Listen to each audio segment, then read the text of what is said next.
Hello and welcome to Stand in the Gap. I'm Sam Rohrer and I'm going to be joined again today by Pastor Isaac Crockett.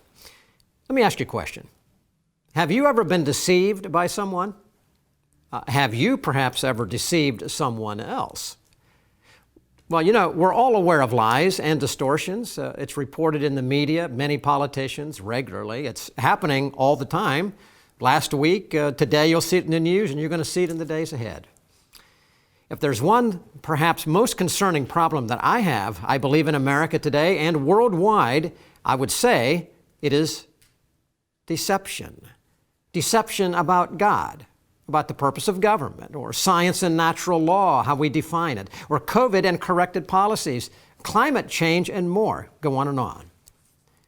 When Jesus told his disciples that in the days prior to his return, that the leading sign would be mass deception, we really must be alert and train ourselves to recognize deception and inoculate ourselves against it, lest we lose our civil and spiritual freedom. Now, by definition, deception involves causing someone to believe something which is not true, typically in order to gain some personal advantage. Webster's Dictionary of 1828 says this: deception is the misapplication of the established signs used to communicate thoughts. Now, biblically, we know that the devil is referred to as the father of lies. He's a liar from the beginning. He deceived Eve in the Garden of Eden by subtly questioning God's authority. Sometimes lies are clearly untrue statements, such as climate change will kill humanity, when God has clearly indicated that he will bring final judgment, not man. Sometimes deception occurs only when part of the truth is shared, which then leads the hearer to a wrong conclusion. But why is deception so dangerous? What ingredients are required for deception to succeed? And how can we attempt to detect that which is deceptive? And then, how can we inoculate ourselves against deception? Between today's program and next week in part 2, we'll focus on this theme, deciphering deception.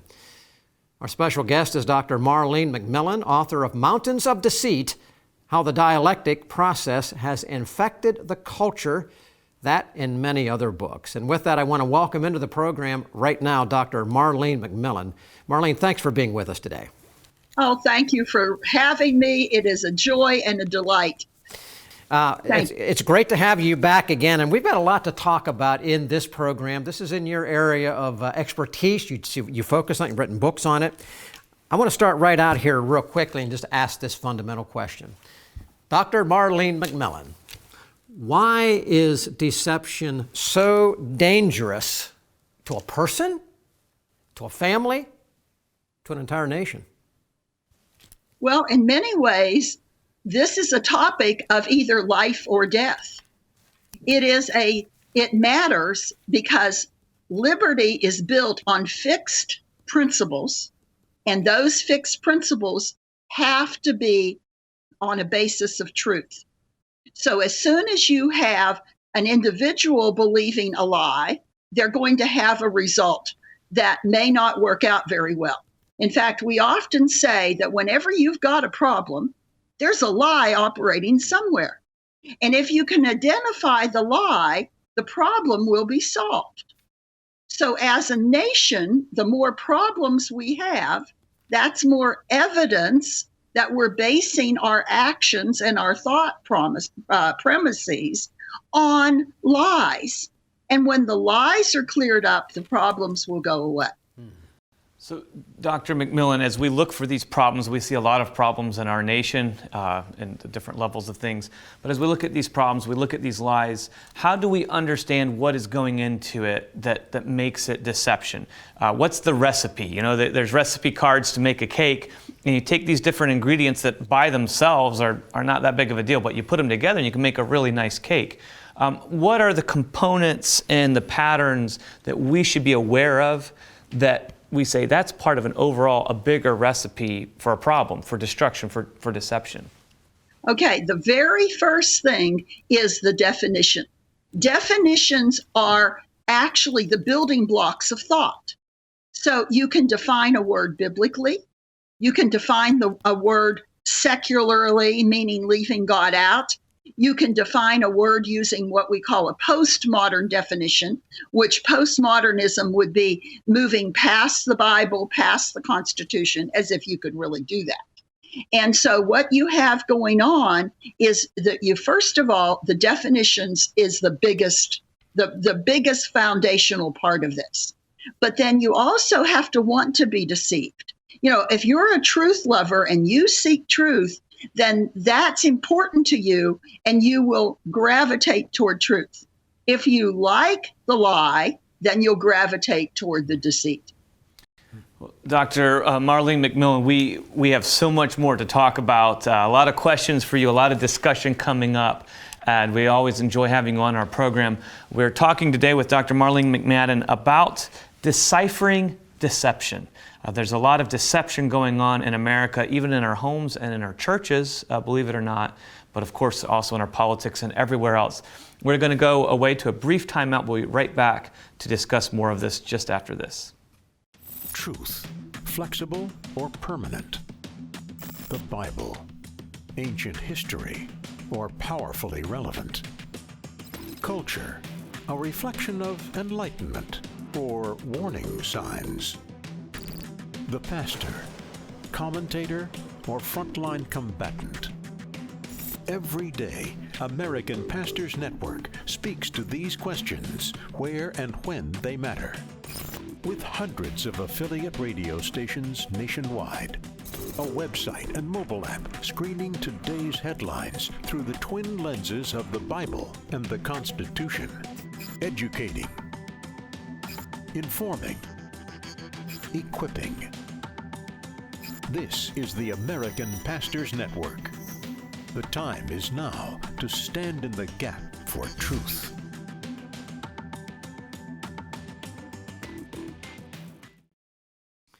Marlene, we're going to continue right now. We've entitled this program Deciphering Deception. And I read from Webster's 1828 definition in the last segment, talking about it's the misapplication, deception, the misapplication of signs, communication signs. And then I thought, you know what, deciphering really fits in with that well. I'm going to share that. The definition of that is this. Deciphering means to succeed in understanding, interpreting, or identifying something, to convert a written code text or a coded signal into understandable language. Now that's just the opposite of deception. So we want to decode deception in this program. So let's go here next if I could.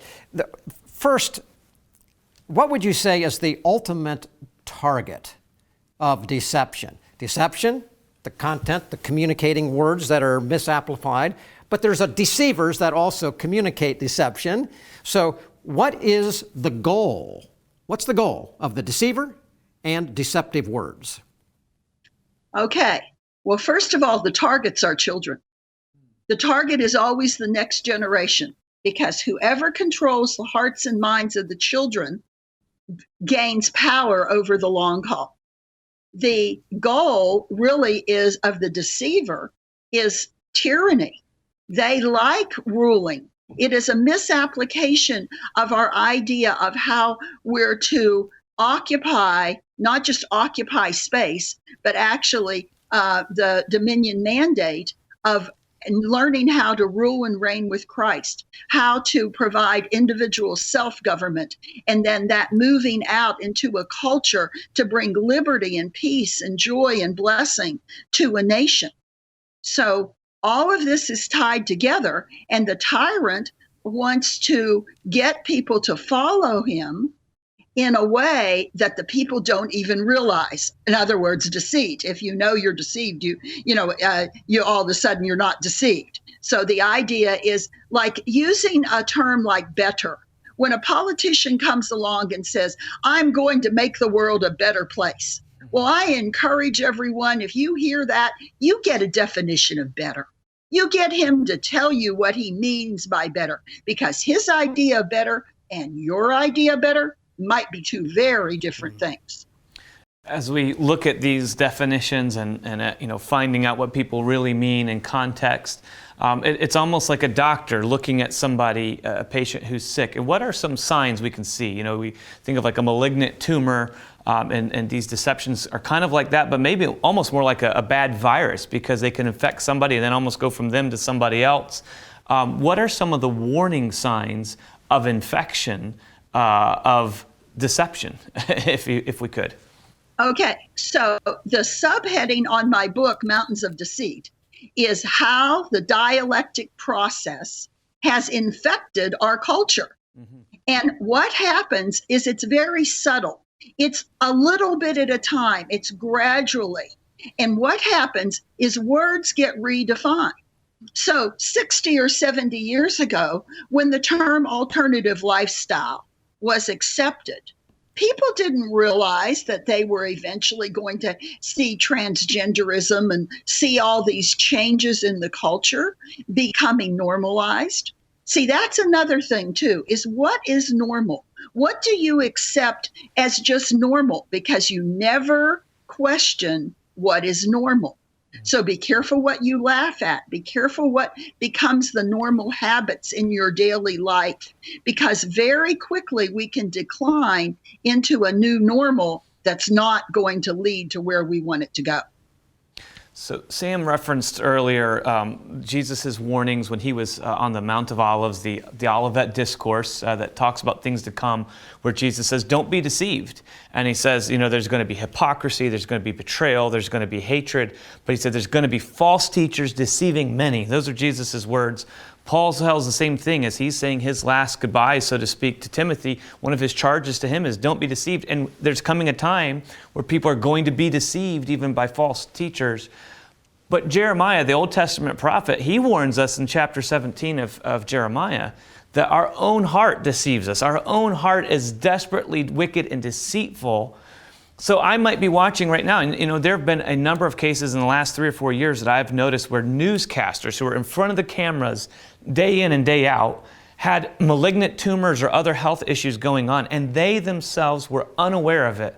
But other people could look at them, viewers, doctors were watching, and they said, you know what, you're sick. You might not think you're sick, but you need to get checked out. You're actually sick. How do we do a self-test? Because Jeremiah warns us, we need to check our hearts. We need a self-test of our deceptive hearts.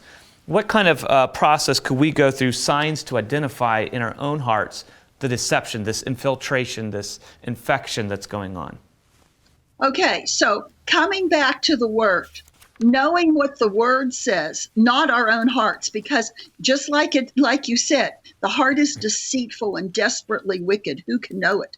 Well, right there, you have analyzed the difference between a New World Order way of thinking, a postmodern way of thinking, of seeing man as basically good, who can be perfected even more or made better through education, versus someone who's in need of a savior.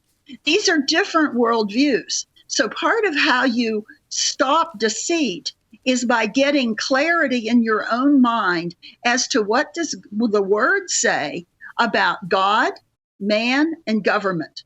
And we put out little charts about these things. We teach these things in our webinar, because when you latch on to how simple the choice between life and death is, between the idea that Jesus came that you might have life and have it abundantly, but Satan came to steal, kill, and destroy. So ideas that steal, kill, and destroy. When somebody comes in and they want to take away everything, they want to destroy everything, they cancel everything that has been positive. You can just look at someone and see, are they a builder or are they a destroyer? Are they a consumer or are they a producer? And these differences in how you do things are evidence of your worldview. So every time you speak, you can tell somebody's worldview. And so learning the difference between truth and error in the way it applies to culture is really exciting. And Marlene, that is excellent. So one of the ways a person can do a self-test, as Isaac suggested or requested, you went to kind of said, back up and take stock of what kind of a worldview you have. Now, we've got a problem in this society in which we live because, according to George Barna, Numbers, and others, that there may only be 3% of millennials in Generation Z, as an example, who hold to a biblical worldview, who would understand what the Bible says about the role of God and the role of government and the nature of man. Now, this is a tough question. We didn't go over this ahead of time. I'm going to ask you right now. Is it even reasonable to suspect that a person who does not have a biblical worldview, with a right view of God, a right view of man, a right view of government, as God has created, can they even identify deception? Or are they the ones most inclined to be deceived, perhaps? Okay.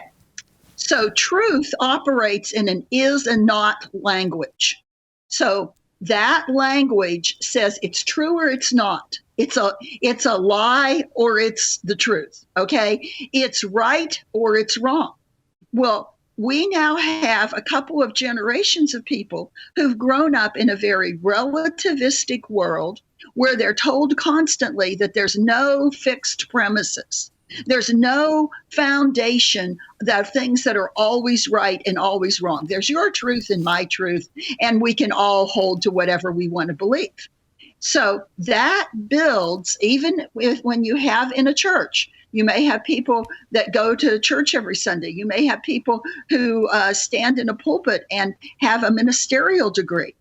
But if they have this relativistic worldview, if they speak in this whatever language, if they do not believe that there's immutable laws of the universe that apply to everyone, this is where you get into things like liberation theology that teaches that there's some systems that work for one group of people and a different system that works for another.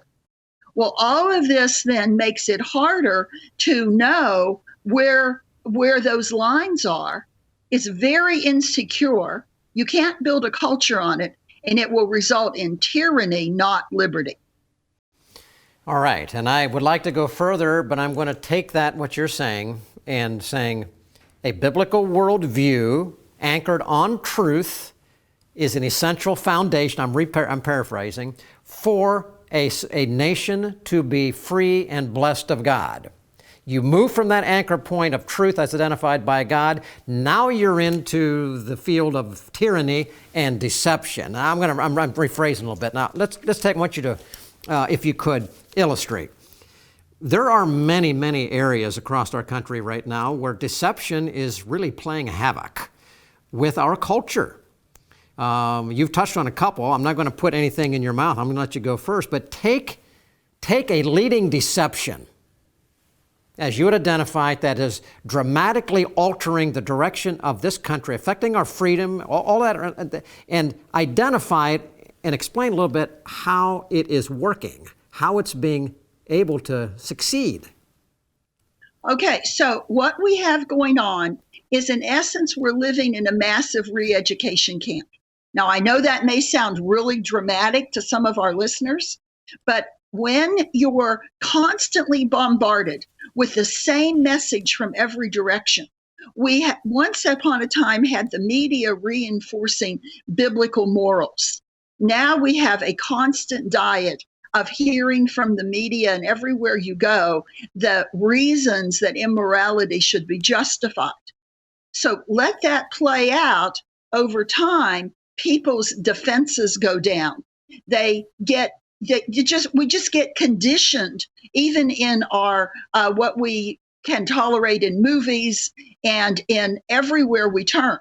So we don't pay as much attention to the language. Now, most of you at least have heard, even if you're too young to have actually been there the day it happened, when Bill Clinton was during his impeachment and the trials and all the things that went with that. And he basically, the famous line, well, it all depends on what is. But in many ways, that actually is a summary of all of the world, because whoever defines your future. So you'd better be careful who in your life defines is, and that the I am defines what is. Okay, I have a lot more that I could do with that. Well, I know you could, but you took us right there to that point. You're talking about the biggest deception affecting our culture would be redefinition of language that is altering the way we think about everything, and as a result, bit by bit, piece by piece, not us pushing back against that, we have actually welcomed it in, and we now see a tremendous impact on our culture. Ladies and gentlemen, hope you're being aware of what's being said and catching this. This is very, very helpful. Hopefully it is to us. Hopefully it is to you. We'll be back in just a moment with a conclusion today with our special guest, Dr. Marlene McMillan. Stand in the Gap is produced and recorded in the studios of Lighthouse TV, positively different television.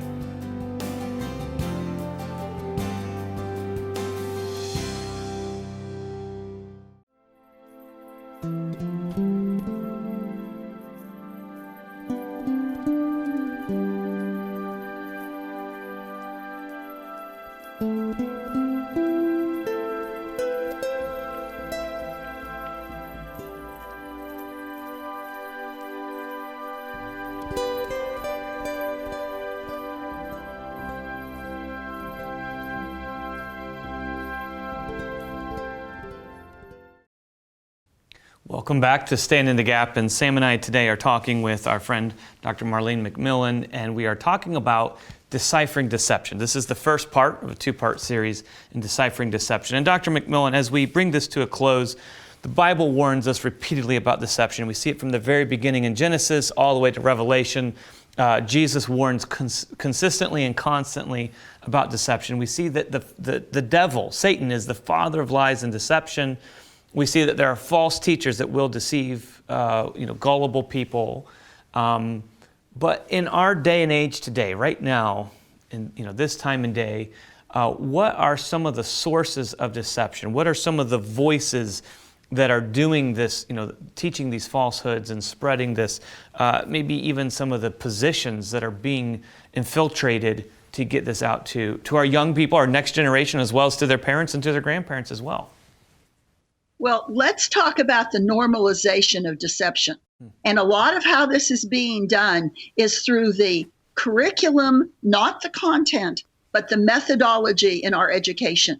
So this putting people in circles all the time. You're seeing it even with adults having to go to all the sensitivity training and all of those things. Those are all to get you to buy into the approval of the group becoming more important than standing alone. In fact, it's considered a negative now if you think differently from the group, as if the majority makes it right, as if the majority determines truth. So you have it coming from all directions. So you have the re-education at work. You have the children spending their whole day saying their opinion and expressing their opinion on things that they have. I mean, a second grader doesn't know enough to know what their opinion is on many things. And yet they're being put in circles. It's called the circle process, or it's another word for restorative justice.